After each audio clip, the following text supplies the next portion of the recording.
Good day সবাইকে। আমরা গিয়েছিলাম উত্তরাখণ্ডের বিনসার ঘুরতে। আর সেখানে কি যে রিসর্টটায় আমরা ছিলাম সেটা একটা তাজের প্রপার্টি, নাম হচ্ছে tree of life grand oak manor Binsar. এটা লোকেটেড হচ্ছে বিনসার ওয়াইল্ড লাইফ স্যাংচুয়ারির ভিতরে এবং এটি কুমায়ুন হিলের একদম টপে।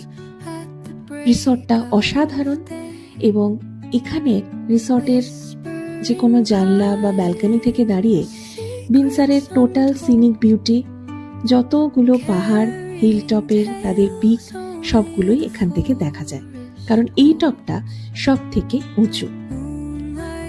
এই রিসর্টটার হিস্ট্রি হলো, এই রিসর্টটি স্যার জেনারেল র্যামসে গ্রীষ্মকালীন সময় এখানে এসে থাকবেন বলে বানিয়েছিলেন। তার স্কটল্যান্ডের বাড়ির আগে এটি বানানো। এটি এস্টাবলিশড হয় 1867। স্যার হেনরি র্যামসে ছিলেন কাজিন অফ লর্ড ডালহৌসি, আর লর্ড ডালহৌসি আমরা সবাই জানি যিনি ছিলেন ভাইসরয় অফ ইন্ডিয়া।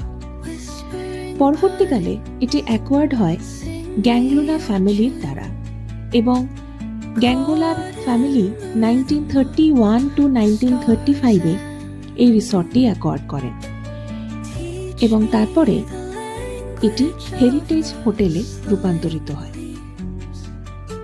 এটার বুকিং ডিটেলস সমস্ত কিছু আমি ডেসক্রিপশনে দিয়ে দেব। বিনসারের বিউটি উপভোগ করতে চাইলে এবং তার সাথে সাথে যদি পুরনো দিনের ব্রিটিশ আমলের বাড়ি বা হেরিটেজ কোনো বিল্ডিংয়ে থাকার অভিজ্ঞতা অর্জন করতে চান, তাহলে অবশ্যই আসতে হবে বিনসারের এই গ্র্যান্ড ওক ম্যানর রিসর্টে।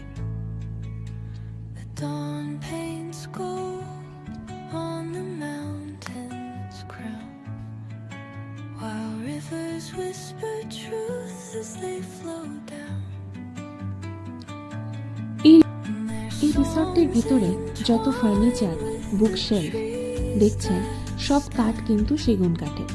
আর এই সেগুন কাঠের আর্কিটেকচার যেমন এখানে নজর কাড়া, সেরকমই ঠিক ব্রেকফাস্টের টাইম হোক কি সন্ধ্যাবেলার টাইমে হাতে চা বা কফি নিয়ে বসে এখানের ব্যালকনিতে দাঁড়িয়ে এর যে অসাধারণ বিউটি সেটা কিন্তু উপভোগ করতে অবশ্যই আসতে হবে জীবনে একবার বিনসারে, এবং পারলে সুযোগ হলে অবশ্যই এই গ্র্যান্ড ওক ম্যানর রিসর্টে।